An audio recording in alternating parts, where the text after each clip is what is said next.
장면 정권이라고 하는 것은 4.19 이후의 정권입니다. 그러니까 이 4.19의 과제를 실현해야 하는 그러한 정권이라고 할 수 있겠습니다.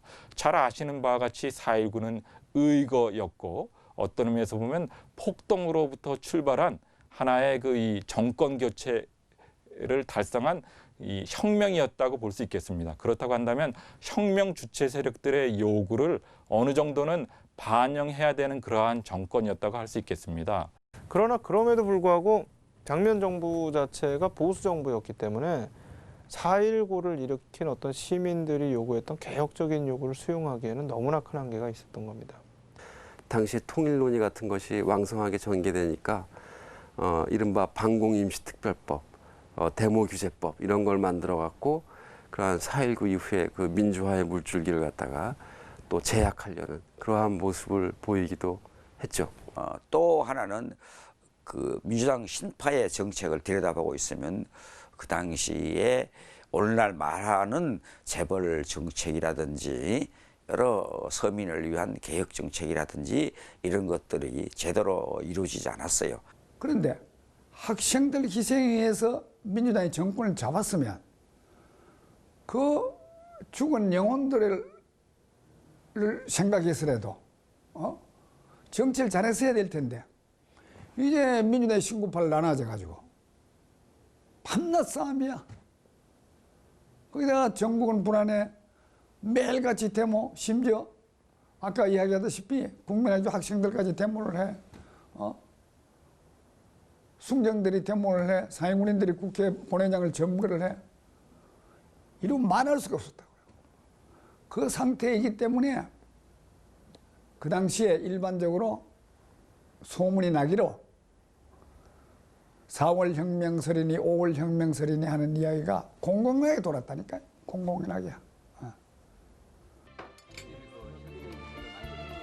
4.19에서 5.16이 일어나는 1년 사이에 김수영은 적극적인 사회 참여를 시도했습니다.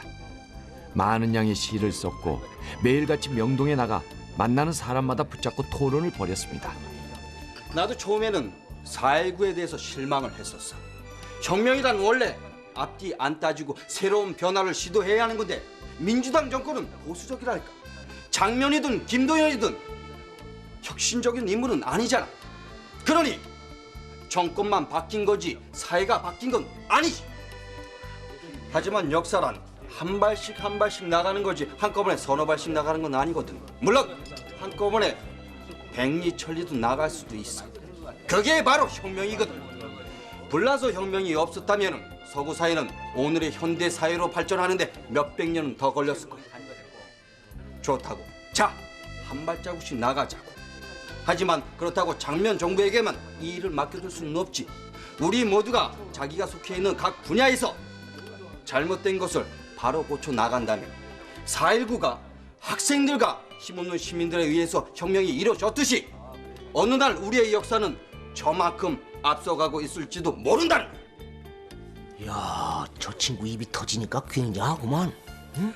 하루 종일 저러고 앉아서 열변을 타고 있으니. 예전에 박인환이랑 살아있을 때는 며칠 밤낮을 새운 적도 있어요. 참, 박인환이 부인 소식 들었어요. 그 말들이 많더라고. 하필이면 왜 술집이냐고. 우리는 한잔하러 갈 건데요. 응? 은서? 원래? 좀 있다. 그러세요. 참여라는 걸 너무 크게 생각할 필요 없어. 내 온몸으로 살아가는 거. 그게 참여. 근데 이형, 김수영 시들이 좀 과격한 거 아니야? 그 요즘 발표한 시들을 보면은 시라기보다 무슨 선전문 같더라고. 그래요. 그 시 속에 커크다 걸라스, 리차드 위드마커 같은 미국 영화배우 이름이 나오는가 하면 도둑놈, 깡패, 포주. 무슨 시가 그렇게 거칠고 사나워? 요즘 김수영의 시는 말이죠. 우리 사회가 안고 있는 문제점들을 있는 그대로 보여주자고 하는 것 같아요. 그게 바로 김수영이 주장하는 사회 참여고. 뭐 하긴 자유시대니까.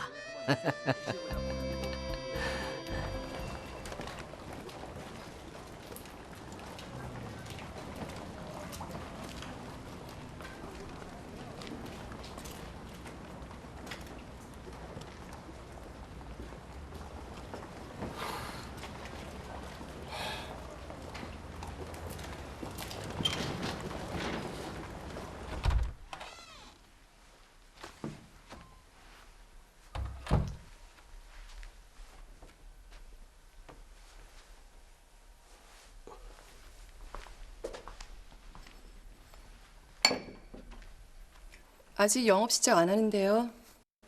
제수 씨, 접니다. 바쁘세요?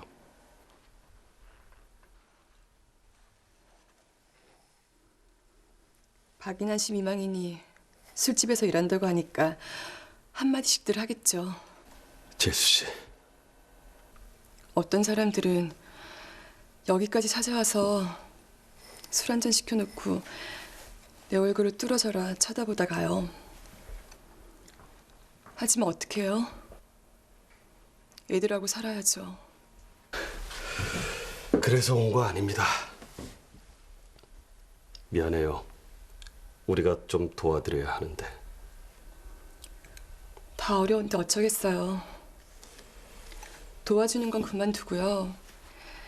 그냥 모른 척만 해줘도 고맙겠어요. 사람도 참 왜 그리 일찍 세상을 떠나가지고. 그 양반 아직도 살아있으면 더 고생이죠. 내가 버니까 그래도 애들 밥은 안 굶기고 살죠. 하긴. 이 선생님은 어떠세요? 신문사도 그만두셨다면서요? 요즘 잡문이나 쓰면서 먹고 삽니다. 지금 생각해보니까 참 신기하네요. 어떻게들 살았는지.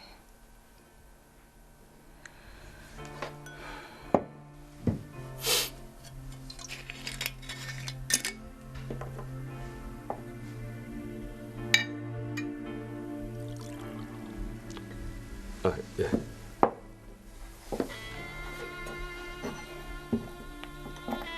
술 배우셨어요? 그 양반 그렇게 허무하게 죽고 나서요. 너무 화가 나서 술을 마셔봤어요.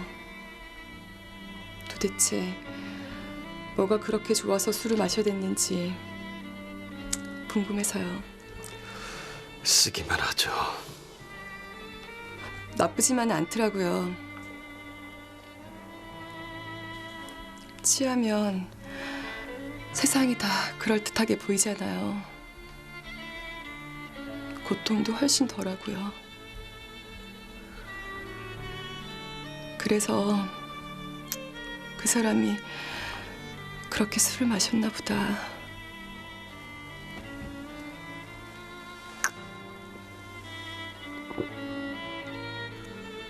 도대체 뭐가 그렇게 괴로웠을까요? 전 지금도 그 일 이해할 수가 없어요. 뭐가 그렇게 괴로워서 술로 목숨을 끊었는지요.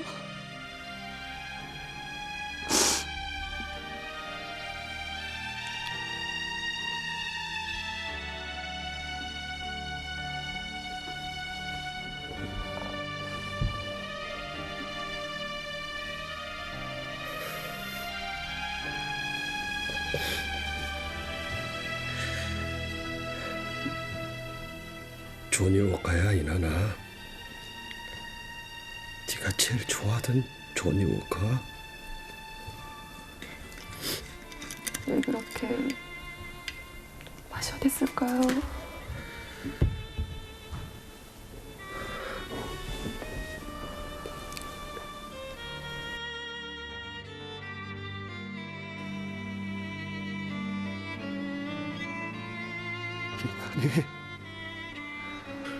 집에 들어와서 밤새도록 토하면서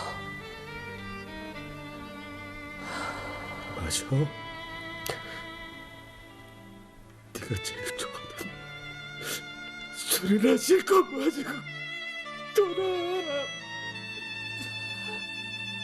그렇게 토해버릴 술을 왜 그렇게 마셨는지.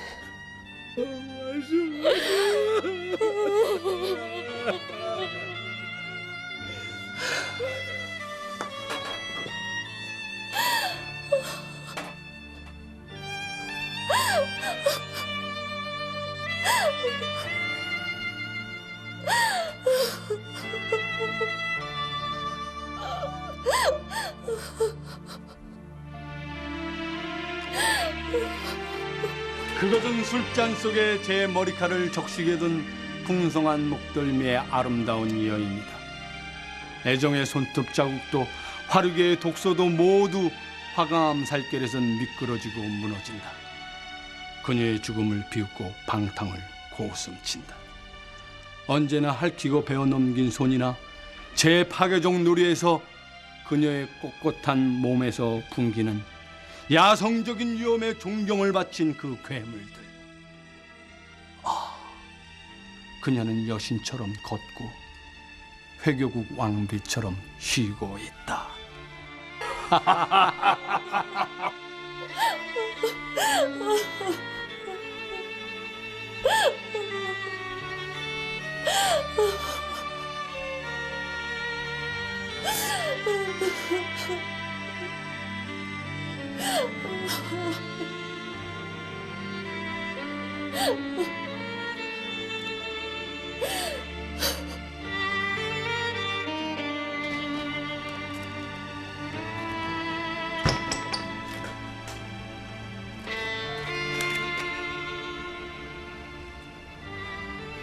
이나나 미안하다.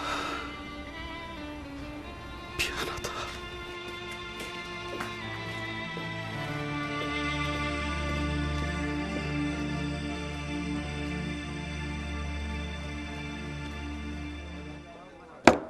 (4.19) 의 의미가 뭐냐? 이건 통일과 떼어놓고는 생각할 수가 없는 거야. 거기에 (4.19) 위대성이 있는 거고, 그땐 정말 남도 없고 북도 없고 미국도 소련도 두려울 게 없었어. 내 눈에 그때처럼 헐벗고 굶주린 사람들이 아름답게 보인 적이 없었어. 내 몸엔 티끌만한 허위도 없었다고. 그러니까 내 몸 전부가 주장이고 자유 그 자체였지. 야, 김수영이 헛소리 그만해라. 4.19하고 남북통일하고 도대체 무슨 상관이 있다는 거야? 4월의 제사는 이런 거야. 우리 이남은 4월을 계기로 해서 다시 태어났고, 그 4월은 아직도 장렬하고 있다는 거야. 맹렬히 그리고 아주 치열하게 장렬하고 있어. 그러니까 이걸 이북에서도 느껴야 한다는 거지. 정치고 나발이고 이념이고 뭐고 다 집어치우고 4월의 장렬하는 우리 민족의 염원, 민중의 힘, 여기에 의지해서 남과 북이 통한다면은 바로 그 감격의 힘으로 통일을 이룰 수가 있다는 거야. 에이, 정말 이거 못 들어주겠네. 그. 자, 승관 말고 술이나 마시자고. 자. 개똥쳐라 그래. 4월 이후에 난 시에 대해서 여러 가지로 생각을 해봤어. 늘 반성하고 있는 일이지만은 한층 더 심각하게 반성을 해봤지. 통일이 되어도 시 같은 것이 필요할까? 대답은 더 필요하다는 것이야. 우리가 더 좋은 시를 쓰기 위해서라도 통일은 반드시 돼야 돼. 정신상의 자유 독립을 이룩한 후에도 우리의 시가 어떻게 변할지는 잘 모르겠지만은 아마 우리의 시는 세계적인 시가 될 거고, 세계 평화와 인류의 복지를 위해서 이바지하는 그런 시가 되겠지. 그리고 시인 같지 않은 시인은 더 없어질 것이고, 시인 같은 시인은 더 많이 나오겠지. 그게 김수영 혁명론이냐? 이명? 아예 카스트로를 초청해다가 아주 대한민국 대통령 시키지 그러냐? 쿠바에는 한 사람의 카스트로뿐이지만 우리에겐 2천만에 가까운 순수한 젊은이들이 있어. 이들이 4월 혁명의 주인들이지. 우리 같은 낡은 인간들이 아니고. 그러니까 너는 깨끗하다는 거 아니야 너는. 왜 그래 이명? 취했어? 아이 지 혼자 깨끗한 척하니까 하는 소리 아닙니까 내가. 나가자. 나가서 밤하늘에 빛나는 별을 바라보면서 시와 통일을 얘기해보자. 여사 내일 드릴게. 네, 알았어요. 기왕 외장 지는 거 술 몇 병만 더 주세요. 아이고. 이건 통일되면 갚을게요. 통일만 되면 그깟 술값 받겠어요? 아이고 그러면은 안주도 좀 싸주세요. 아시고. 지금 됐죠? 네. 감사합니다. 조심히 가요. 4월의 혁명이 시야. 자네들은 원고주의 위가 아니라 행동으로 시를 쓴 거야. 시가 도대체 뭐야? 그럴듯한 단어들을 나열해놓고 인생의 비참함을 감추려는 매춘부 같은 것? 그럼 진짜 시는 뭐냐? 바로 자네들이 흘린 피. 4월의 아스팔트 위에 흥건히 고여있던 바로 자네들이 흘린 피. 그게 진짜 시야. 진짜 시는 온몸으로 동시에 밀고 가는 거야. 동시에.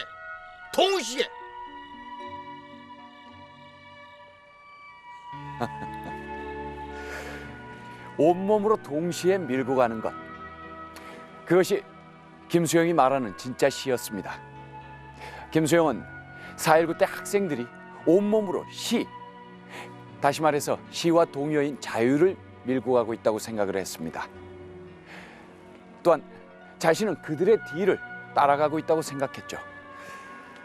그 때문에 김수영은 그때까지 자신이 써왔던 시적 방법과 기교를 버리고 온몸으로 밀고 가는 시를 찾아 나서야겠다고 생각을 했습니다. 그러기 위해선 자유와 시를 연결시켜주는 것이 필요했는데 그것은 사랑이었습니다.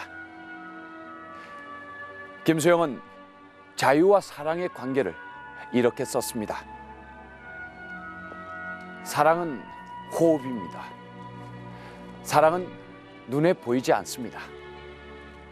그러한 사랑이 행동으로 나타날 땐 오늘과 같은 복잡한 사회 환경에선 여간 조심해 보지 않으면 분간해내기가 어렵습니다.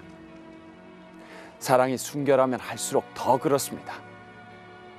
기도가 눈에 보이지 않듯이 사랑도 눈에 보이지 않습니다. 그러한 의미에서 자유와 방종 여부를 판단하는 기준을 세우기란 대단히 어려운 일입니다. 우리 사회에서는 100이면 100이 거의 다 사랑을 갖지 않은 사람들의 자유가 사랑을 가진 사람들의 자유를 방종이라고 탓하고 있습니다.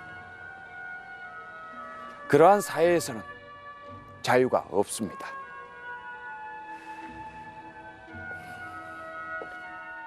대동강 부경로를 걸어가고 있는 두 청춘 남녀가 있었으니 이수일과 심순애로다. 돈만 보고 가는 시집, 얼굴만 보고 가는 장가. 그 순간에도 참된 사랑이 있었을 줄 알았더냐 몰랐더냐. 수일씨 한 번만 용서해 주세요. 나라 이 더러운 년아 옷 찢어진다. 4.19 때, 4.19 해방 때 참 좋아하셨어요. 이제는 내가 자유롭게 시도 쓸 수 있고 마음대로. 그때 참 그 이승만 박사한테 대한 말이죠. 그 멋진 시가 많잖아요. 뭐 카우보이서부터 그 사진 찢어서 미식개로 하자는 정도의 말이죠. 노골적인 말이죠. 그 자유롭게 썼죠. 그러자 5.16이 또 나지 않았어요. 한 1년도 못 돼가 1년 좀 넘어가지고 그때 우리 떨었죠. 이제 또 독재가 또 들어오면은 우리 이제 야단 났다. 또 숨어 살아야 되나 뭐 이런 식으로. 그래 조금 눈치를 많이 봤어요. 아이고 사장님 어서 오십시오. 예. 자 이쪽으로. 아이고 오랜만입니다. 이쪽으로. 아이고. 아이고 저 사장님 덕분에 영화 잘 봤습니다. 그걸 고저 아주 되게 사람을 울리게 하더만요. 그래요? 예. 그저 뭡니까? 그 김승호가 마차를 딱 끌고 소리 중앙천 벽곡반에 붙어있는 그저 고등고시 합격자 명단 보러 가는 장면 있지 않습니까? 거기 신영균 이름이 딱 딱하니 붙어있는데 아들하고 아버지하고 그저 좋아서 얼싸안고 묻은 겨울당 저 오른팔에 나댕구는 장면 있지 않습니까? 내래고 저 거기서 정신없이 울었디요. 그 뻔한 거 아니야. 주인공이 고시에 떨어지면 영화가 되나? 안 그렇습니까, 사장님? 네, 그렇죠. 돈 많이 버셨죠? 야야야, 그 돈이 문제가 그저 우리 3천만 국민이 다 함께 울었다는 거이 중요한 거디. 고롱고롱. 잘 생각하셨습니다, 사장님. 요즘 세상엔 이걸로는 못 먹고 살죠. 야 이봐라, 우리 이사장님이 언제 이걸 쓰셨네? 우리 이사장님 깡패 아니야? 아닙니다. 저 깡패 맞습니다. 깡패 아닙니다. 아, 맞긴 맞지. 이 사장님 별명이 평양박치기 아닙니까? 야야 이봐라, 그저 처음 자는 분한테 그저 평양박치가 뭐이가 이놈이 그저. 자, 그럼 수고들 하십시오. 아, 예. 예, 예. 안녕히 가세요. 살펴가. 안녕히 가십시오. 그저 우리 이화령 사장님 대단한 분이시디. 에이, 이화령이 영궁 갔다 왔지 뭘 그래. 용궁이라니요? 아, 깡패들 다 잡혀갔잖아. 이정재, 이마수, 유지강이.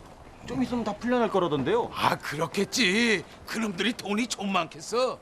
돈 갖고는 안 되지. 죽은 학생들을 생각하시라도 그놈들은 그냥 다 사형시켜야 돼. 그건 용가 말이 맞다. 돈 많이 있으면 죽은 놈도 살리는 세상인데. 저 너는 뭐든지 다 돈이가? 돈벼락이라면 100번이라도 맞는다 이놈아. 돈벼락은 그만두고 물벼락이나 맞아라. 아니야, 내가 얘 뱃내라니? 아이씨, 아침에 새로 입고 온 옷인데 물벼락을 맞았잖아. 똥벼락 안 맞은 거라 다행으로 알라요. 참 어젯밤 이 국자리가 뒤숭숭하더니 정말. 내 옷이라요. 뭐? 내 돈. 아, 그거야. 잔소리 말고 내 돈 내 옷이라요. 무슨 돈인데 기래? 전번에 주식 사면 돈 번다고 내 돈 갖고 가서 몽땅 날려버리더니 이번엔 채권 사라고 돈 갖고 가더니 기거이 하루아침에 똥값이 되지 않았습니까? 그러니까 내가 채권 사지 말고 달러 사라고 그랬잖아. 나라가 어지러우면 인플레가 돼가지고 돈 가치가 떨어진다고. 홍 씨가 채권 사라고 그랬디? 언제 달러 사라고 그랬시오? 아, 난 채권 사준 죄밖에 없어. 어딜 가요? 아, 경찰서에 가서 물어봐. 내가 뭘 잘못했나. 아이, 나. 커미션 먹은 건 내놔야 할 거 아이가? 지금 당장 안 내놓으면 경찰에 고발하가서. 마음대로 해라. 뭐야? 좋아, 내가 가만둘 것 같으네. 그만두라. 왜 그만둡니까? 내가 뭐랜. 한 번에 떼돈 벌 생각하면 깡통 찬다고 기랬대. 그게 어떤 돈인지 압니까? 우리 영석이하고 영태 대학 보내려고 몰래 모아둔 돈이에요. 형님. 나보고 원망하지 말라. 당신 욕심보다 돈 잃어버린 거 아닌가?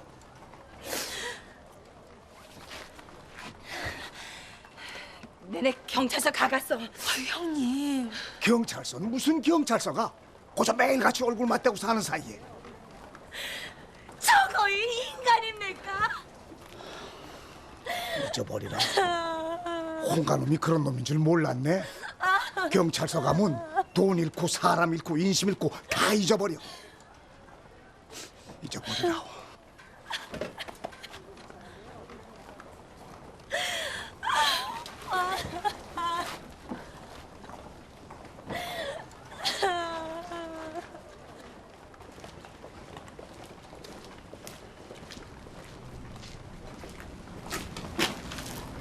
사장님.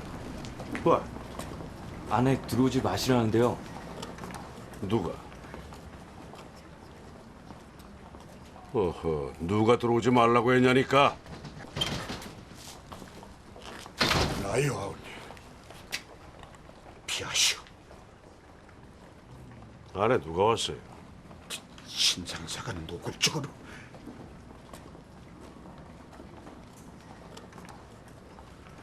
아니, 들어가지 말래도 아버님.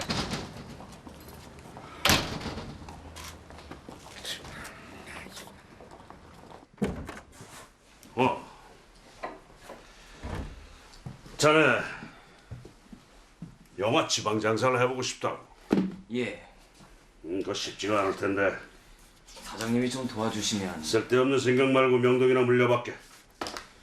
예? 당분간 뒤에서 조용히 조직이나 정비해. 사장님이 계신데. 나야 영화 제작자지. 손 떼실 겁니까, 명동에서? 곤불 10년일세. 이 박사도 10년을 넘기다가 망신을 당했는데 주목이라고 다를 게 뭐 있겠나. 고맙습니다. 신상사. 예, 사장님. 명동은 다른 곳하고 다르다는 거 잘 알지? 예술가들한테 잘해줘. 그 사람들 법 없이도 사는 착한 사람들일세. 예, 사장님. 우리 애들도 잘 좀 돌봐주고. 예.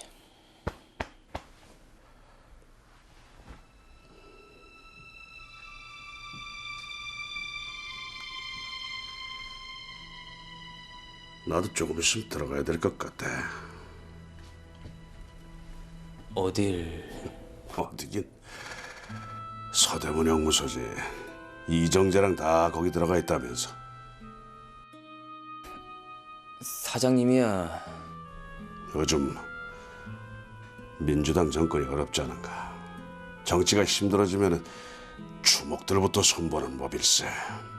게다가 이화령이는 왜 안 잡아놓느냐고 불평하는 친구들이 있는 모양일세. 뭐 그러니 곧 돌아오라고 하겠지.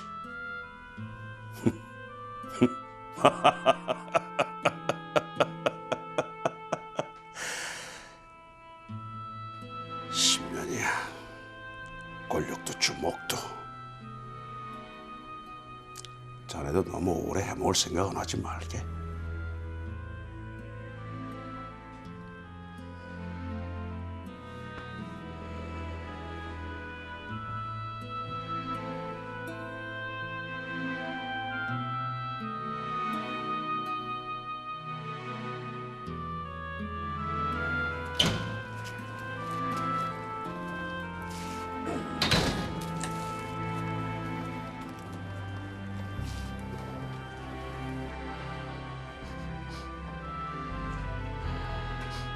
잘 돌봐줄 거다, 신상사가. 다 내주자는 거요. 형님은 나하고 같이 갑시다. 머리털이 허해가지고 깡패 소리 듣고 살아야 쓰겠소. 갑시다.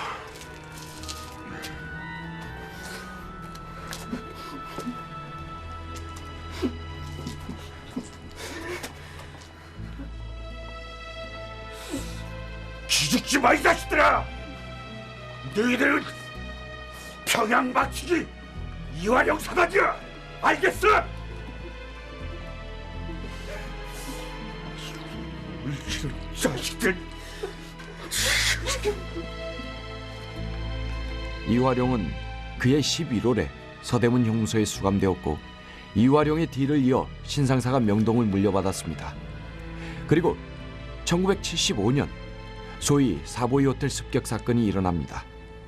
범호남파의 조양은이 신상사를 습격한 사건인데 이때 처음으로 회칼을 비롯한 금속성 흉기들이 등장하면서 정정당당한 주목과 주목의 대결이라는 낭만적인 주목 세계는 종말을 구하게 됩니다.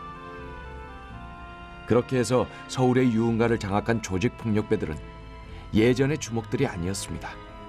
온갖 범죄와 협박, 살인까지 서슴지 않는 마치 미국 영화에서나 보던 갱들이나 다름이 없었습니다.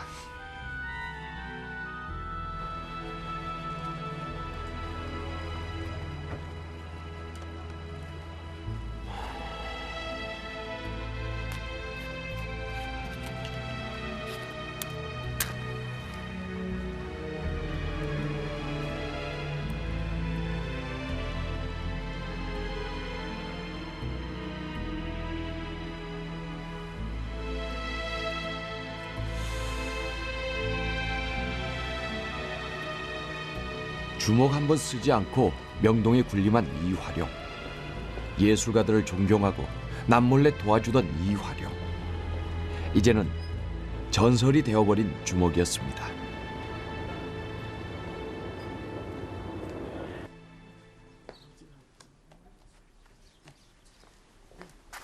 준이 아범 잘 왔다. 저 뒤채 좀 가봐라. 무슨 일인데요? 동에서 사람이 나왔어. 목욕탕 하나 드리는데 웬 그렇게 말이 많은지. 아이고. 아, 이 사람들이 정말. 아우 야야야야야. 언성 높이지 말고 조용히 해. 글쎄 안 된다니까요, 아주머니. 방은 그만두고라도 목욕탕 하나만 지을게요. 목욕탕은 고사하고 기둥 하나만 세워도 안 된다니까요. 정말 너무하신다. 무슨 고래등 같은 호화주택을 짓는 것도 아니고요. 그런 식으로 봐주다간 한도 끝도 없죠. 아유, 그럼 목욕도 하지 말고 살란 말이에요. 그건 아주머니 사정이죠. 그건 아주머니 사정이라뇨. 당신은 가만히 계세요. 좋은 말 놔도 꼭 그렇게 말을 해야 되겠어요? 여보. 당신 도대체 뭐 하는 사람이야? 자원봉사자야? 뭐라고요? 돈 안 받고 무료로 동네에서 일하는 봉사대원이냐고. 아니 무슨 말씀을 그렇게 하세요? 월급 받는 동직원 아니야. 그런데요. 그럼 주민들한테 친절해야지. 공무원이 뭐야? 국민의 공복 아니야. 아니 이 사람이 이거 허가 없이는 목욕탕 못 짓는다는데 공복은 왜 따져요? 허락 받아라. 예, 그게 법입니다. 말해보시오. 어떻게 해야 허락을 받을 수 있는지. 동해로 오세요. 자세히 알려드릴 테니까. 당신은 집에 계세요. 내가 갔다 올게요. 저기 화푸세요 아저씨. 저기 우리 집 양반은 시인이라 그래요. 시 쓰는 양반이라 세상 물정 모르고 화부터 내고 그래요 아저씨. 그 아저씨 그러지 마세요. 내가 지금 나이가 몇인데 아저씨예요? 아유 그럼 총각인가? 저기 저기요. 아유 잠깐만요. 제 얘기 좀 들어보세요. 아유 화푸시라니까요. 그래도 지금은 많이 나아졌지. 자유당 때는 어디 관에다 대고 말이나 할 수가 있었냐? 지금은 말이라도 하고 산이 좀 낫지. 오빠, 신문사 친구들한테 알아볼까? 사회부 기자들한테 물어보면. 정신 나간 소리! 신문사가 김수영이 목욕탕이나 지어주는 데냐? 왜 이렇게 소리를 치냐? 수명이도 답답해서 하는 소리구만. 공무원들의 여전히 저 모양들이니.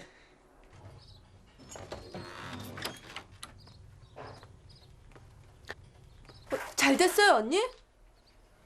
허가 내주겠대요? 예. 잘 됐구나.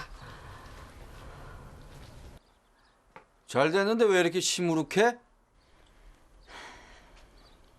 아무래도 목욕탕은 내년에 들어야겠어요. 왜? 허가를 내려면 25,000원을 내래요. 뭐? 25,000원? 좀 깎아달라고 했더니. 왜 아범아 어디 가냐? 얘 따라가 봐라. 무슨 일 내면 어떡하냐?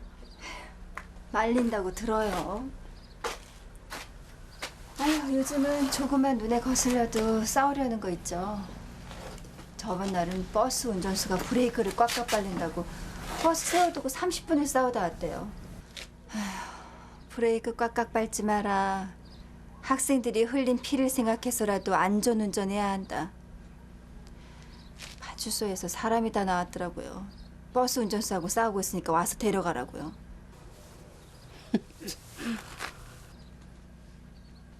웃음이 나오세요, 어머니? 왜 자꾸 웃으세요, 어머니? 준이 아범 포로 수용소에 있을 때 생각이 나서 그래. 거제도로 저 면회를 갔었지 않냐?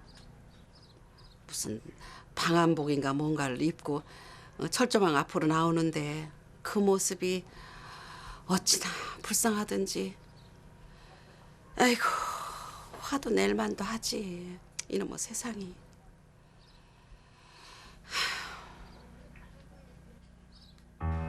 목욕탕 하나 짓는데 총 공사비가 5만 원이요. 그런데 허가비가 25,000원이라는 게 말이나 됩니까? 말이 안 되죠.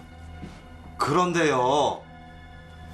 이 사람이 허가비가 비싸면 공사를 안 하면 될 거 아닙니까? 이봐요. 4월 혁명이 왜 일어난지 알아요? 국민을 개코로 하는 당신 같은 공무원들 때문에 학생들이 피를 흘린 거야. 좀 누가 웃었어?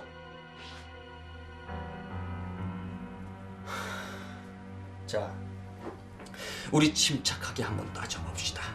우선 4월 혁명 이후에 뭐가 달라졌는지부터 따져봅시다.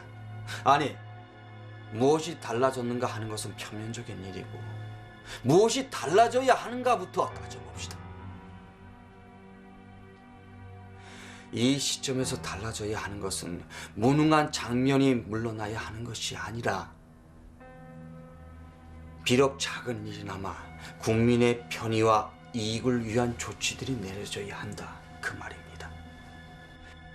우리 같은 힘없는 국민들은 정치적인 결단이 아니라 한 잔의 술과 끊어지지 않고 나오는 수돗물과 포장된 도로, 구청 호족부 계장들과 동직원들, 그리고 파출소 소장들의 정다운 눈인사 같은 것을 원한다, 그 말입니다. 개인의 작은 감정이 존중되지 않는 사회에서는 민주주의고 뭐고 개뿔도 없는 거예요.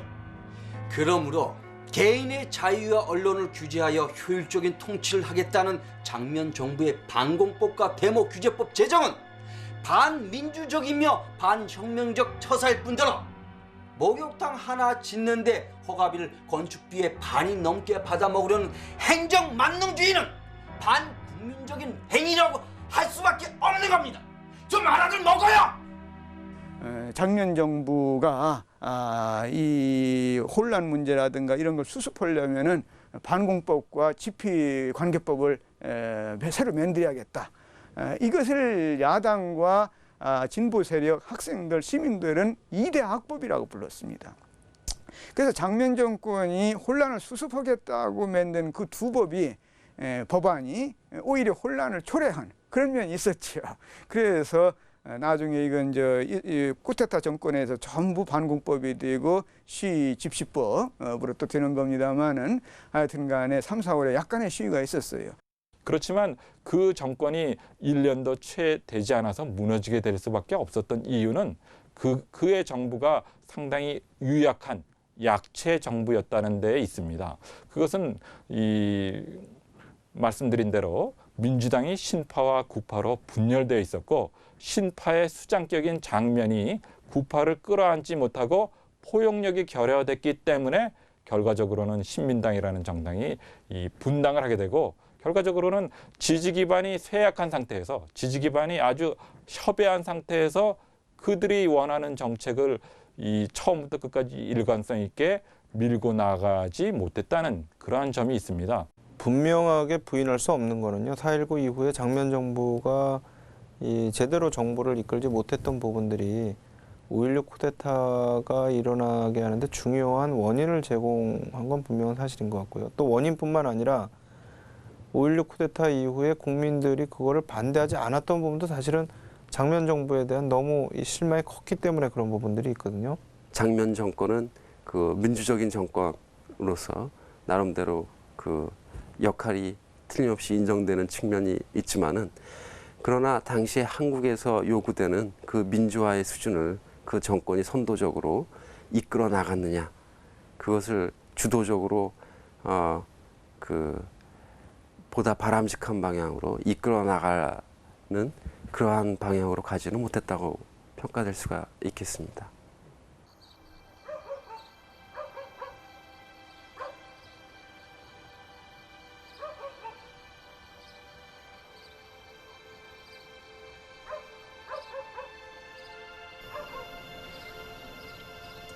어떻게 됐어요? 싸운 건 아니죠? 나만 미친놈 됐지 뭐. 당신 또 동직원들 앞에서 일장 연설했구나? 이리 와서 앉아봐.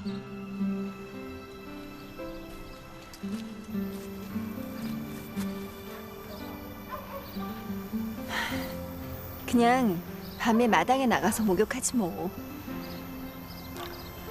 틀렸나 봐. 뭐가요? 아까운 젊은이들의 피만 낭비했나 봐. 이 정부는 장면 정부는 혁명을 왜곡하고 있다고. 그럴 수밖에 없는 것이 혁명의 본질을 이해하지 못하고 있어. 우리가 왜 혁명을 해야 하는지. 그러니 자유된 때나 지금이나 다를 게 없지. 왜 그렇게 생각해요? 하여간 세상이 바뀌었잖아요. 뭐가 바뀌었는데? 나라와 역사를 움직여가는 힘이 정부에 있지 않고 국민에게 있다는 걸 4.19가 확인시켜 준 거잖아요. 왜요? 이야, 당신 소설 다시 써야겠다. 애 낳고 살림하느라고 머릿속도 부엌대기가 된 줄 알았더니. 서당계 3년. 그래, 그게 소득이다. 혁명이란 원래 실패하는 거니까. 혁명은 실패하고 그 정신만 남는 거니까. 그러니까 4.19 때 피 흘린 학생들의 정신을 우리가 잊어서는 안 되죠. 그들의 피가 있었기 때문에 제2공화국은 무능했으나 다 틀린 것은 아니었습니다. 실제로 장면 정부는 국민이 데모할 수 있는 자유를 터놓았으며 정치적 민주주의가 무엇인지를 국민들에게 보여주었습니다. 1년도 채 못 되는 기간이었지만 그때 우리 국민이 경험한 민주주의는 우리가 나아가야 할 민주주의의 방향을 정해준 셈이었습니다. 그러나 그것은 실상 장면 정부가 의도한 것은 아니었습니다. 5.16 쿠데타의 명분이 되었던 제2공화국의 혼란은 민주주의적 발상에 의해 방임된 것이 아니라 장면 정부의 무능에 기인한 것이기 때문이었습니다. 이유는 없다. 나가다오, 너희들 다 나가다오. 너희들 미국인들과 소련인들은 하루바삐 나가다오. 맑게 행주질한 비어올 카운터에 돈을 걷어들인 카운터 위에 적막이 오듯이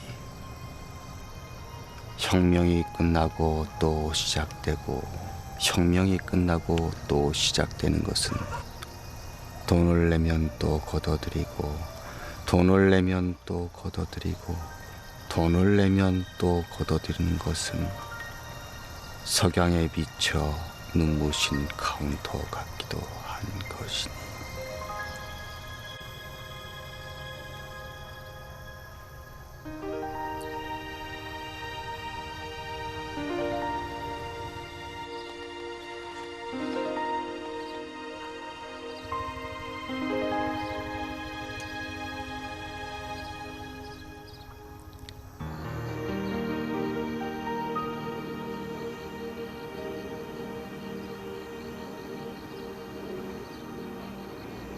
가다오 나가다오라는 김수영의 시였습니다. 반미를 입 밖에만 내도 그 말의 전후 맥락을 접어두고 무조건 구속해버리는 때에 양키 고홈을 외치던 김수영의 이 시는 훗날 그의 말처럼 서랍에나 넣어두어야 할 불온 문서였습니다. 김수영은 이젠 세상이 바뀌었으니 나가달라고 미국인들에게 말합니다. 미국인들뿐만이 아닙니다. 소련인에게도 나가달라고 합니다. 이 나라는 그들의 나라가 아니라 우리들의 나라이므로. 김수영은 사상적으로는 무한 자유를 요구하는 급진주의자였으며 문학적으로는 초현실주의자였습니다. 그러나 가다오 나가다오라는 시에서 우리는 김수영의 민족주의적 모습과 만나게 됩니다. 그리고 그 민족주의는 한국 현대사의 시작이었던 8.15 이후 우리를 열광시켰던 한국적 민족주의와 뿌리를 같이 하고 있었습니다. 김수영은 거의 매일 시내로 나갔습니다. 광화문을 걸으면서 명동의 뒷골목을 어슬렁거리면서 석양에 물든 강을 바라보면서 잠을 자면서 4.19와 무한한 자유를 꿈꿨습니다. 그것이 김수영의 시였고 또한 김수영의 모든 것이었습니다.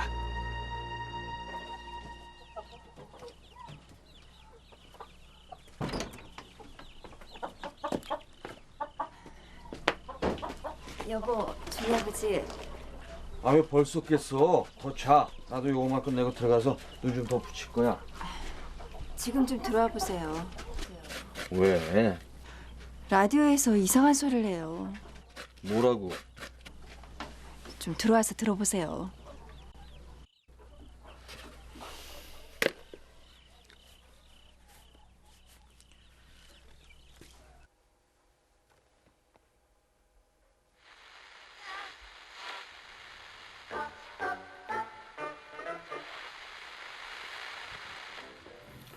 어디서 이상한 소리를 한다는 거야? 비켜보세요. 이거예요. 소리 좀 올려봐. 조국의 위기를 극복하기 위한 것입니다. 떨리기는 우리 방송인데. 은인 자중하던 군부는 드디어 금조미명을 기해 일제히 행동을 개시하여 국가의 행정, 입법, 사법의 3권을 완전히 장악하고 이어 군사혁명위원회를 조직했습니다. 군부가 관리한 것은 부패하고 무능한 현 정권과 기성 정치인들에게 이상토 국가와 민족의 운명을 맡길 수 없다고 단정하고 백적간두에서 방황하는 조국의 위기를 극복하기 위한 것입니다. 쿠데타. 첫째, 반공을 제1의 국시로 삼아 반공 체제를 강화한다. 둘째, 유엔 헌장을 준수하고 미국을 비롯한 자유방과 유대를 견고히 한다. 셋째, 야, 이 개새끼들아! 나라 지키라고 준 총칼 들고 어딜 기어나오는 거냐? 이 개만도 못한 새끼들아! 말 조심해요, 여보. 잡혀가면 어떡하려고 그래요? 야, 이 개새끼들아! 대한민국 김관식이 경고한다. 지금 당장 너희들의 부대로 돌아가지 않으면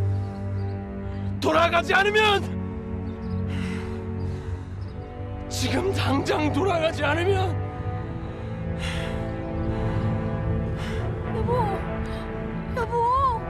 여보 왜 그래요? 네? 여보. 엄마, 무슨 일이냐? 어? 방에 좀 들어가 보세요, 어머니. 준이 아범한테 무슨 일이 생겼냐? 잘 모르겠어요, 어머니. 좀 들어가 보세요.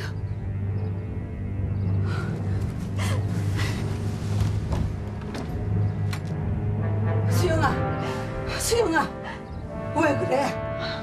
수영아, 애미야, 수영아, 왜 이래? 어? 나 발갱이 아니야, 새끼들. 나 발갱이 아니야. 나 발갱이 아니야, 이 새끼야. 나 빨갱이가 아니라고, 이 새끼. 누가 너 보고 빨갱이래? 어?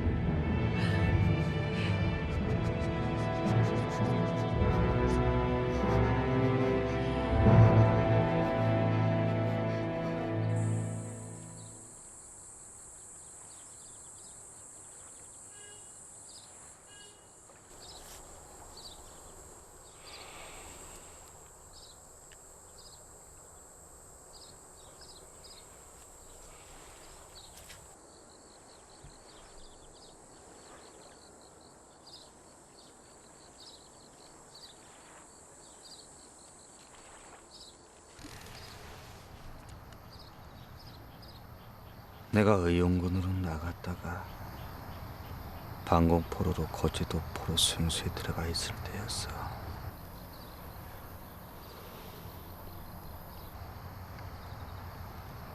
우리 어머니가 물었어. 너도 사람을 죽였냐?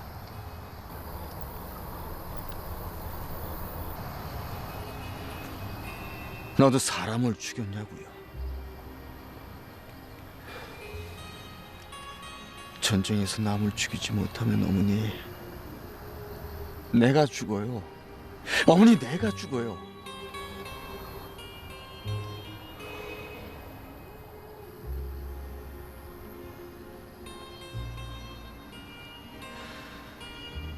우리 어머니 말고는 이런 말 한 적이 없어요. 집사람한테도 못했어요. 내가 살기 위해서 남을 죽였는데, 사람을 죽였는데, 신은 무슨 얼어 죽을 놈을 씨! 풀이 눕는다. 비를 몰아오는 동풍에 나부껴 풀은 눕고 드디어 울었다. 날이 흐려서 더 울다가 다시 누웠다. 풀이 눕는다. 바람보다도 더 빨리 눕는다. 바람보다도 더 빨리 울고 바람보다 먼저 일어났다. 날이 흐리고 풀이 눕는다.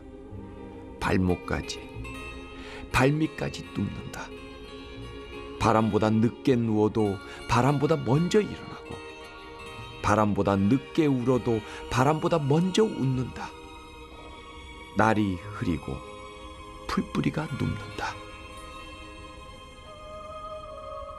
다음 이 시간에 명동백작 마지막 회가 방송됩니다.